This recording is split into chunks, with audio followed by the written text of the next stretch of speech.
On behalf of the Professional Baseball Strength and Conditioning Coaches Society, I'd like to welcome you to the PBSCCS Podcast. I'm your host, Chris Messina.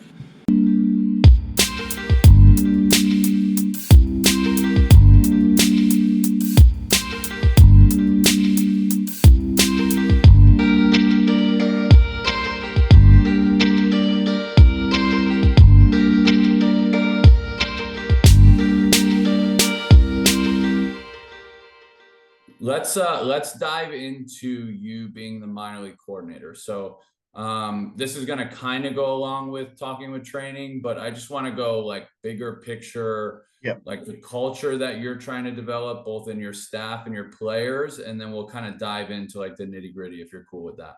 Yeah, totally. So Okay. just the culture of it. It's first one we talked a little bit about before. It's just consistency.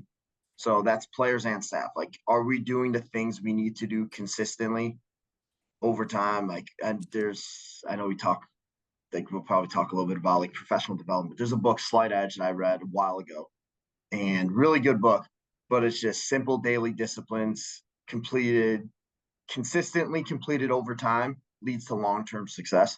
So it's just being consistent. Every day, being your best self. And some days are not going to be great, but you're putting the effort into being that type of person. So I want that out of our coaches and obviously out of our players. Having intent with everything, just are you putting your best effort into it every day? Everything you do, is that your best effort with it? And some days you're going to be a little more tired. Some days you're not going to be in the best mood. Something's going on in your life personally that's going to get you out of rhythm. That's okay, but just be your best. And then just accountability. So expect that from players, coaches, everything is like be accountable for your space as a coach, be accountable for your players.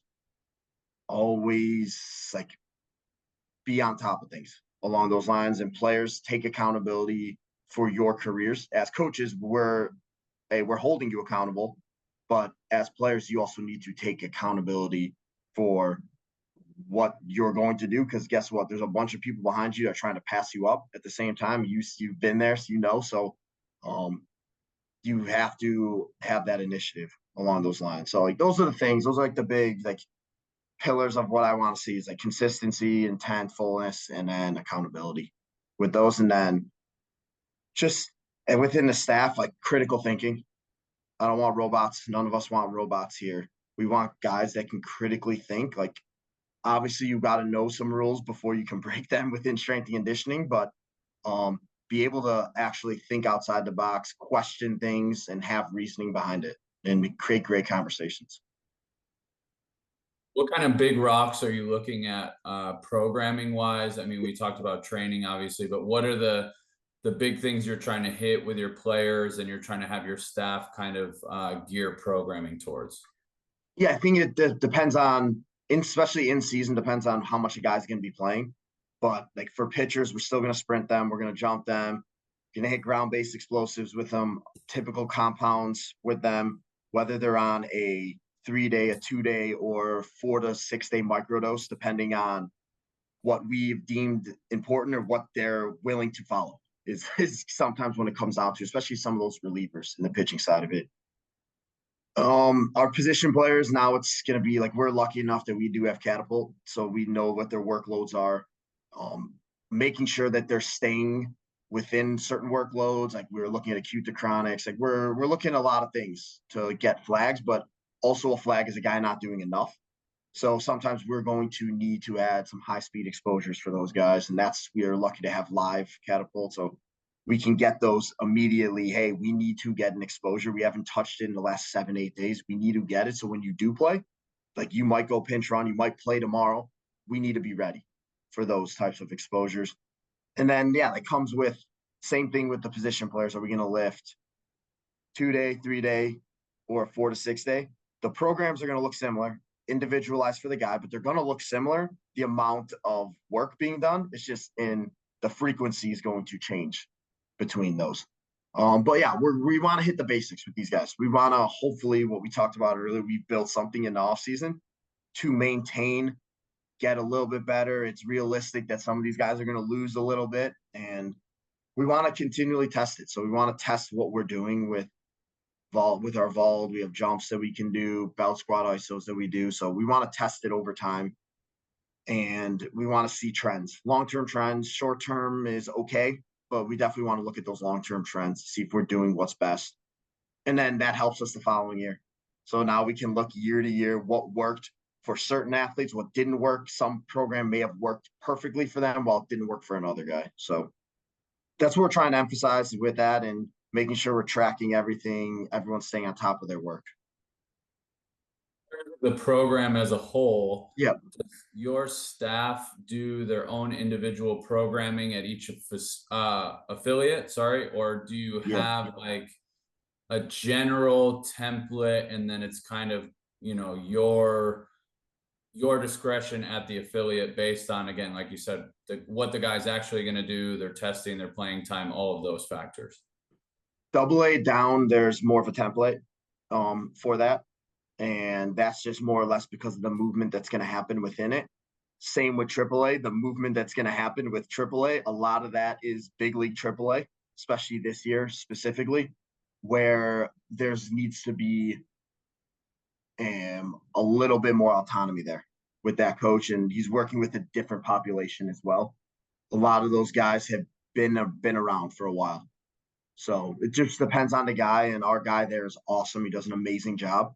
So he knows what each guy needs and knows when do we need to deload this guy? He just came down from the big leagues. Like, we've gotten into it more, like if a guy's getting a promotion or being brought down, like we need to probably, because of the travel, the stressors of it, we probably need to have a small deload for those guys. So we've kind of gotten into. So, but I'd say there's definitely a template. And then, like we talked about critical thinking, we want these coaches to they know their athletes. We want them to individualize those programs for the guys. So it just depends on our coach. Some don't want to do it as much, and we have that template for them. Some do want more autonomy.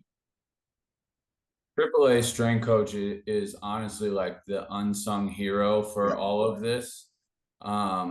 And having a really good coach in AAA is so vital because of all of those transitions of AA going to AAA, where you're kind of getting into that, like, okay, a lot of these guys here have some autonomy. They have some time in the big leagues. They may have come from another organization.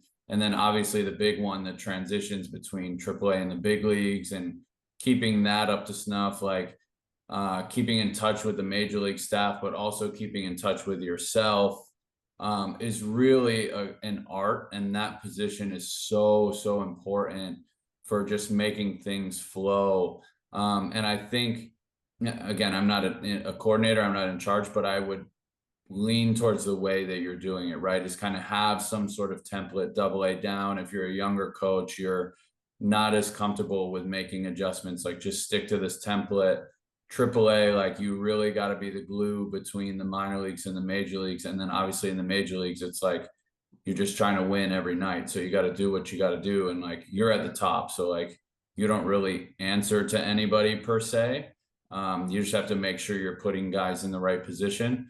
So it sounds like that's kind of the flow there. Yeah. Yeah, definitely. And I do think like having Blaine as the coordinator of everything helps with that transition with those guys from AAA to big leagues, while we're all under one umbrella. Sometimes I know some orgs are different, where the majors and the minors are the same but different. Mm-hmm. Yeah, it's going to depend org to org, how that looks. How about in the off season for your staff? Are they required to live in Arizona? You let them live where they want? Do you guys run camps? Are you doing like player visits? Like, how do you keep tabs on people in the off season? Yeah, so we'll have camps and we'll run. So some of our coaches do live down here, so like they're working those camps as well. Obviously, not the same kind of hours as in season or the same requirement, especially leading towards the now new dead period. As of last year, so that led up to right before Thanksgiving, November, and then we were able to start back up in January. So so we have those coaches. Every coach has their guys they check in with. So a lot of, obviously, our AAA guy, once again, he's got to check in with a lot more guys because very few of them are in Arizona unless they live here. A lot of double A's that mix, but then your high A, low A, AZ ball guys, a lot of them are here for those camps. So those check-ins won't start for a lot of those guys. Like, we'll have them in the off season. Like, we don't really have much checking in with those guys until they come back in January or once that dead period ends. Obviously, the dead period is we can't reach out to them. They have to ask for programming. They have to ask for things. If they have a question on something, they have to reach out. So it changed a lot. I think at first the way the dead period was worded was not great for the athlete. I know what they were trying to do, but it wasn't great for the athlete. I think they made the adjustments that made it a lot better, where the athlete can still get better. And if they need something, they're allowed to reach out. About the DR, we definitely don't want the DR to be lost in all of this. Yeah. Also a very important place, and to have quality coaches there really matters too. Yep. How are you structuring DR programming? Do you have staff down there that you kind of just trust and you oversee it as needed? Are you sending them the same template as like the AA down group? Like, how do you manage the DR as well? Yeah, theirs is different. Their template's a lot different. So we send them a template to do, and they're allowed to make the adjustments. We have calls with them. So by what I say, we have a different probably setup than a lot of orgs, but we have two specialists, one to work like liaison with pitching and strength and conditioning, and then hitting strength and conditioning. So we'll meet with them. We'll give them something like, hey, this is what the template's going to be. And then like, you guys know your guys, you know the equipment as we do, but we want them to have autonomy and ownership, because then they're going to be more willing to put as much as they can into that program. Like, hey, we had a part in this. We want this to go really well with the guys. So yeah, so we do give them some autonomy. We obviously want coaches that can develop there. Like, there's certain, like, no one wants to live in the DR forever, unless maybe you do, but most people don't, let's be honest. So we do want to promote from within, and like a lot of our coaches move up along those ranks. But it's really important to have good development there. It's the lowest hanging fruit that you're going to have with a lot of these guys is they live at the academy for good or for bad. There's a lot of work that can be done with those guys, and a lot of development that can be done. And it's a huge advantage that a lot of orgs like do really, really well with. Some need to improve on, and there's always room for improvement with it. So those coaches, yeah, like we bring them up here for spring training, so they learn our systems. And then they'll hopefully, some of them will come for a camp in the off season. So we want to keep, like, they're a world away sometimes, especially from Arizona. So we want to make sure they stay within, like, they feel like they're still part of the organization while they're technically on an island. They actually are. So, Yeah. but I do think that it's untapped potential that we're really working on and really putting an emphasis on within strength and conditioning, and probably like org wide. Yeah, that's really encouraging to hear, because I would agree with you. Sometimes I'm sure they feel like they're forever away from the spring training, the minor leagues, and especially from the big league team. So I know with us, when I was with the Red Sox, like, it was just a lot of like checking in with them, you know, hey, how you guys doing? Like you said, we have them come to spring training to come hang out with us. Having staff calls, like recording those and sending them to the guys down there if they couldn't get on a call. But to be honest, like, the work that they do down in the DR, and those kids being around, and like you said, living in the complex and everything, like, sometimes it feels like it gets overlooked because it's so far away from the big leagues. But like you said, that's kind of your lowest hanging fruit. That's like the epitome of like a place for development, right? And being able to get those guys to come stateside, and, you know, we talk about like guys getting promoted to the big leagues earlier. Like, I would imagine, maybe not to the same extent, but some degree of like, when a guy goes from the DR to the States, like, that's a big win for the people there. And like, that should be celebrated just as much, because that is a huge jump. It's coming to a new country. It's a new culture. It's a new language.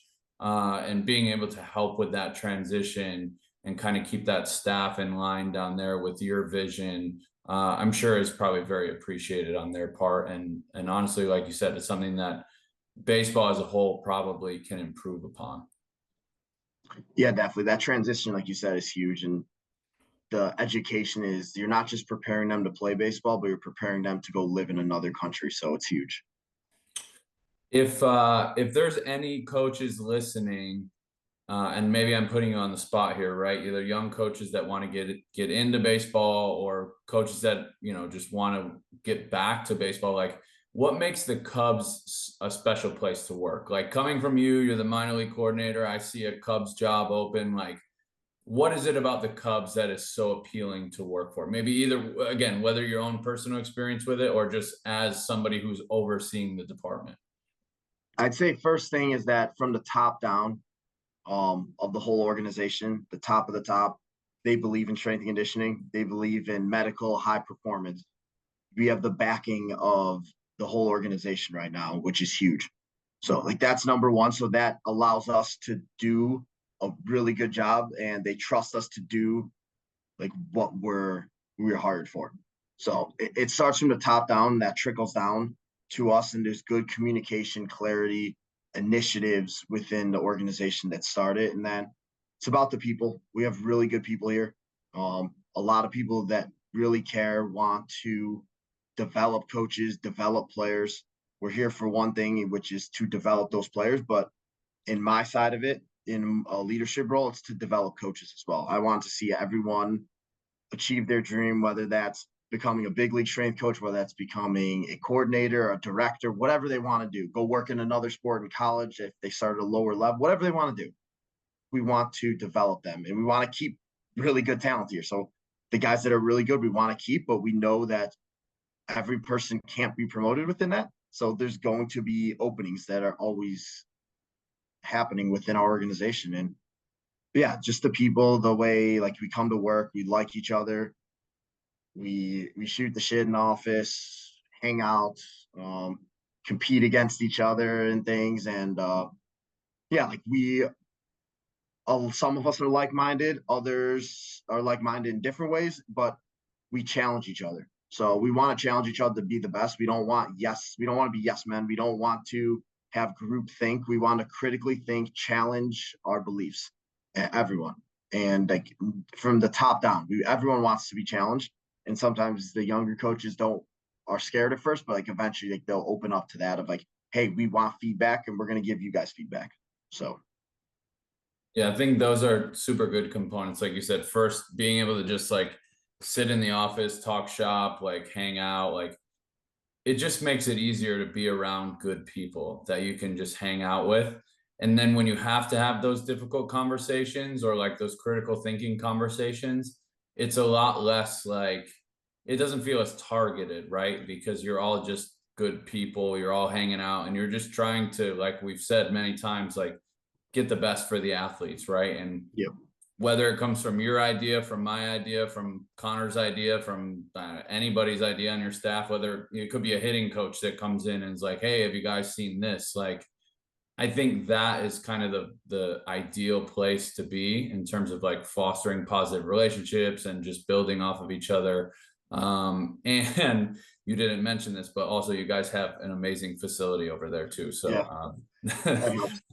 yeah, when you walk into that place and you're like, wow, now this is a legitimate facility. But what advice do you have for others, and not necessarily specifically to, what makes the Cubs great, but like just general advice that you'd have, either young coaches or, just older coaches trying to stay on top of things? Yeah, I'd say like definitely with the young coach and even for older coaches too, like just building your base of knowledge. So like really get the foundations, understand all the rules. Like obviously we're going to break some of those rules, but like understand those rules, those foundational principles that have been proven, tested over time, and then tinkered here and there, obviously, but like understand those. And with going hand in hand, just surround yourself with really good people, really smart people that we talked about, that you critically think, force them to critically think. And like I want to be around people that are a lot smarter than me. And there's a lot of ways, like you might be smarter than someone in one way, but they might be smarter than you in another way. So like surround yourself with those types of people the best you can. and get the people out of there trying to bring you down. Try and minimize that time with those types of people. Yeah, those are your big things. I think like building that foundation is huge. So now we can build on, just like we talked about the athletes building their foundation of strength, build your foundation of knowledge to start.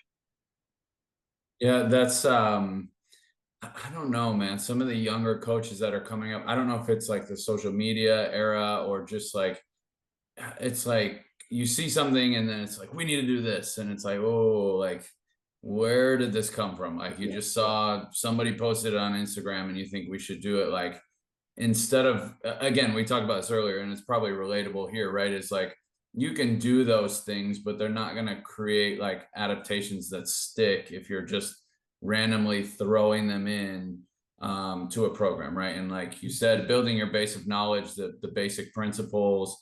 I don't know if that's as prevalent with younger coaches now. And I don't know if it's like I need gratification right now, or if there's just like a shift in, I've noticed a lot of younger coaches want to go towards the tech and towards the data, and totally understand, rightfully so, right? Like there's so much of it in sports now.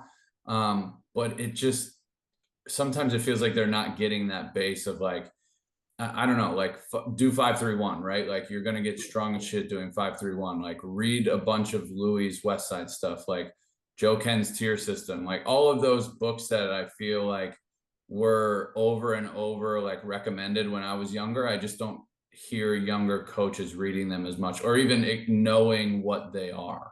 Yeah. No, and it's crazy because a lot of the stuff that people think is like new and sexy was old Russian training. Like go read super training, go read any Bondarchuk, Isserin, like go back and read this stuff. It's way ahead of the time of what people think the old school was. So what's old is new as always. Yeah, I mean Louis was doing like Tendo units and stuff Mm-hmm. in like the 90s or whatever Exactly. it was. I don't know, like I think if he was still around, like rest in peace to him. Like if he was still around, some of this stuff might make him just not happy. What do you believe makes a strength and conditioning coach successful? And then maybe within the context of this, like if you're hiring somebody and they come in, like what can they do to make them successful in your eyes? Yeah, I think attention to detail, like being an organized person, like do not need to be OCD or anything along those lines, but like being an organized human being is obviously important because we expect that of athletes. Like we have to be able to hold ourselves to that standard. Just talked a little bit about the continued professional development. Like a question I'm always going to ask guys, like, what are you currently doing to learn? What are you doing to get better? What have you done in the past to get better? What do you want to do in the future to get better? And then from that base of knowledge that hopefully that they're building, like what are you applying? Like ask those questions. Like what are you guys applying right now practically that you've learned? Like cool, you can learn it, but how can you apply it? Never 100% need. Like I want a great coach, but it is beneficial to be able to demo things, test your training that you're writing out on yourself, like N=1. You don't have to like look the part. Like I'm not that guy, but it helps that if you can do some of those things, because especially you're going to be guiding athletes. If you're not fluent in Spanish, you're going to get athletes that have no idea how to speak English at some point, and some that speak a little bit. Demoing and showing is going to be the communication sometimes. So it's important to be able to do that properly. Do it like me, but better, right? Yeah, like, exactly. Yeah. No, exactly. Just watch my demo of a broad jump, but then also jump a lot farther than I Correct. did. Do you guys have any continuing ed that you do as a staff? Do you bring any speakers in or do Zoom calls or anything? Or is it just kind of go on your own, learn what you want, and then bring it back to the bigger picture? Two parts to that. So we do both. We'll have a continuing ed at least one a year, usually two that we'll do as a whole staff. One usually is going to be a call, and then the other one will be as a whole staff within Arizona. And then everyone gets a certain amount of money. We get courses, whatever we might need to get with that. And we create a presentation, bring it to the group. Things that we learned, things we like, don't like, what can we apply now to the Cubs and moving forward? So like that's always the big thing is like we want to learn, you have to continually develop and we expect it. But when it's all said and done, what are we going to actually apply with it? Yeah, I like that you mentioned that, like, what are you applying, right? It's like there are a lot of people that say I'm a lifelong learner, but they don't necessarily apply anything. I saw this joking tweet. It was like, I have a Duolingo streak of whatever, how many days of Italian, and then an Italian speaks to me, and I say, "Oh no, I'm not learning. It's just it's just for fun. I just do it as a hobby." It's like, well, okay, you're not really learning Italian. You're just doing Duolingo. Like, how are you applying that in the next level is probably really what takes learning that much further, right? Like people say I'm a lifelong learner. It's like, no, you're just reading a lot of books. Like, and I used to be that way, right? Like I would try to read as many books as I can in a year. And it'd be like, all right, what did you learn from those? You're like, I don't even remember what the books were. Where now, like I've kind of cut it down, little less reading and like actually taking notes and like trying to figure out how I could apply it to myself or to athletes. I think the point you made about just testing yourself, right? N=1, like there's a lot of value in that, is just writing things for yourself to try. And again, the thing is, like, we're not elite athletes, so they may respond differently to it, but at the same time, like, at least you're inquisitive enough to like try different things for yourself. How do you guys determine, and this is just for my own like curiosity, like how do you determine who is going to be your group continuing education person, or like the topic that you're gonna go over as a group? Yeah, so I think it depends on like we'll have like recommendations from people within the staff, like what do we want to learn? Who are we going to try and learn from? Depending, like it can kind of go a lot of routes. This year we ended up doing, end up doing Connor Harris, but we did that with the athletic trainers too. So now we had a dual Con Ed, which was awesome because now we can think together. Because that's a huge thing, especially at the affiliate. It's just you and the athletic trainer typically on the HP side of it. And as a whole, we're communicating with them every day more than anything. It's good to have some continuing education with them as well. And then obviously we'll do our separate ones, they'll do their separate ones. But so sometimes it's dependent on like what are we trying to integrate as well. Like there might be something that is a lot cooler that we want to do and learn, but what can we, like we talked about, apply? What can we integrate within our systems now? Yeah, I went years ago. I went to FRC FRA at the Rockies facility, and there was like, I think 3 or 4 teams that had like their strength coaches, their athletic trainers, their physical therapists, and then I was like, solo. My buddy is the Cubs or the Rockies coordinator, and I basically begged him to let me come, paid out of pocket. Like I just wanted to learn the system, but for me, it was good to be there and hear it within the context of baseball and hear the questions that the athletic trainers had, the strength coaches had, the PTs had, and like how they were trying to basically figure that system out in a way that it would work in their own environment. And I thought that was way more valuable than if I would have went to the course and there was like a personal trainer there, a CEO who was just curious, and it just set the tone for me to like bring some things back to the team that I was like, all right, these are kind of some of the bullet points that were brought up that are specific to baseball that would make this work or not work.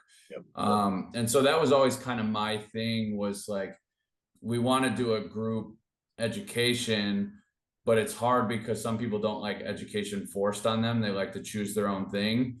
And then they do it and they're like, yeah, this is great, but it's not going to work for us. So I think, like you said, having everybody in the room, or as many people as you can, that are going to be problem solving together during the season, I really like that approach. I think that's really smart. Let's run with this, the education aspect. What are some continuing education resources that you would recommend? Either books to read, you mentioned the Slide Edge earlier, seminars to attend, podcasts to listen to? Like what recommendations do you have? Yeah, I think like the building of the basics, science and practice, you can never go wrong with. Obviously, to be within our field, like being CSCS is huge. So reading the CSCS and getting like obviously like passing that test is not easy. Like it's not an easy test to pass along those lines. So building the foundation there's a lot of the sciences within it. And then from there we go different routes. We go Joe Ken to your system. We can go with like super training is a little bit later down the road, but even like Isserin, like block periodization, just trying to learn as much as you can from different perspectives. From a lot of coaches. The cool thing about reading with all this is you're get a lifetime of knowledge in 200, 300, 400, maybe more pages, but like you get to learn that within a month or so, however long you're going to take on it. That took someone years and years and years, but now can you apply it like we talked about? Some of the, obviously Louis, a lot of the West Side stuff's really good.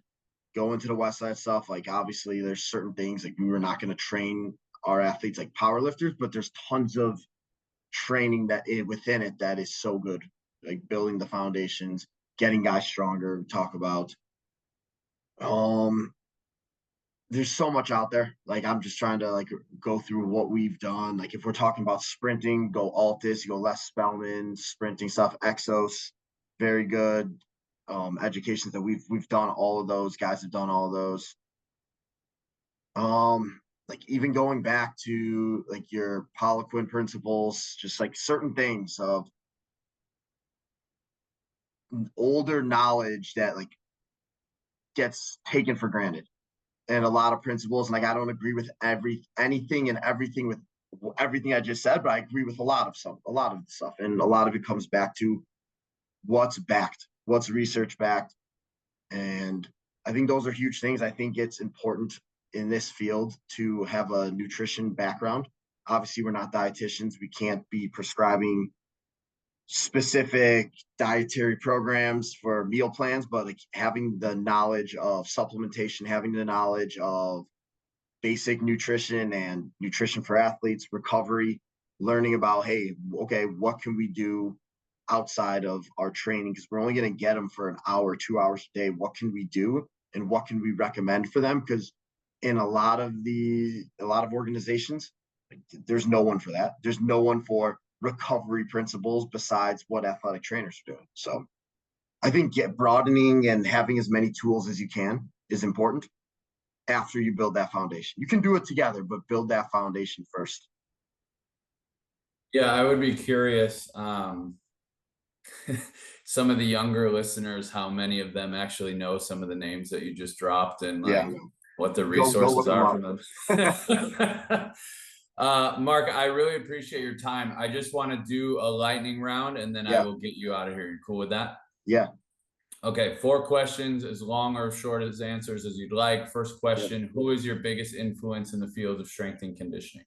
I don't think there's one. I just think every place I've learned from a lot from a lot of people there, from Iowa to SEMO, private sector, with the Cubs now, just everywhere I've been, and like continuing education with a lot of those places, like people that have left, going to visit them.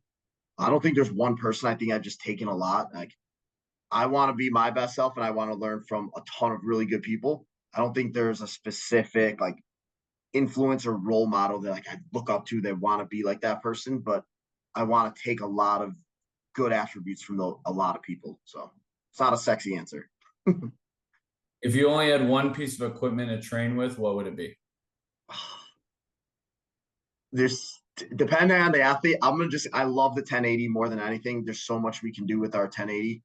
The 1080 sprint, like there's quantums now to everything. But like if it's for just like your normal basic athlete, like younger athlete, normal person, I'm gonna just give me a barbell with weight. Just there's so much we can do with that too. And then it's not equipment, you're allowed to sprint still. So you can still do that with sprinting. Biggest accomplishment professionally and or personally? Yeah, I think like both of them come hand in hand. It's just taking advantage of opportunities. Like I failed at everything before I've ever succeeded at anything.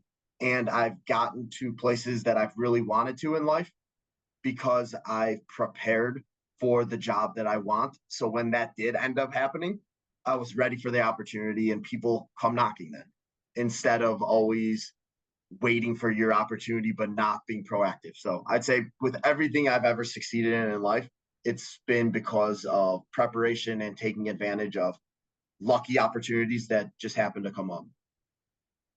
Any career other than strength and conditioning, what would you choose? Teacher, which kind of goes hand in hand, but especially with the young population, like we talked critical thinking before, like I just want people to be able to think for themselves, have strong beliefs, hold them loosely, and question them, understand what your biases might be, and like have real conversations with people where, hey, you might not change your mind fully, but you can see someone else's perspective on it. Like that's where a lot of it goes. That's why teaching seems like a good place to be, if not strength and conditioning. But I love this field, so. We all do, right? We hope Yep. for the best for ourselves. If the listeners want to get in touch with you, where can we get more? Social media the best place, or is there a better Yeah, spot? social media. I don't post all that much. I probably need to do a better job of that. Just like little tidbits, but yeah, Instagram. Instagram, it's either my name, so Mark Weisman 45 or M Weisman 45 on there, and then Twitter, I think it's Coach Weisman. So those two are the ones, yeah, that I'll use more than anything else. Mark, I appreciate your time. I appreciate getting to know you. And now that I'm in the Valley, I look forward to seeing you more, whether it's visiting the facility or you coming to visit us or just getting dinner. Appreciate your time. Good luck the rest of the season, and we'll talk soon. Awesome, Chris. Thanks for having me on. All right, everybody, that's going to conclude part 2 of this 2-part interview with Mark. I hope you enjoyed both parts of this. I think it was really cool to get to know him, get to know his journey into professional baseball, and to hear kind of behind the scenes of what he's trying to implement with his culture, both with his players and his staff with the Cubs organization. 3 things that I took from Mark in this episode: do not discredit older material simply because you think it may be outdated. Create a culture based on consistency, intent, and accountability for both players and staff, and be around others who critically think and can positively challenge your beliefs. With that being said, I hope you enjoyed this episode, and we'll talk to you again on the next one.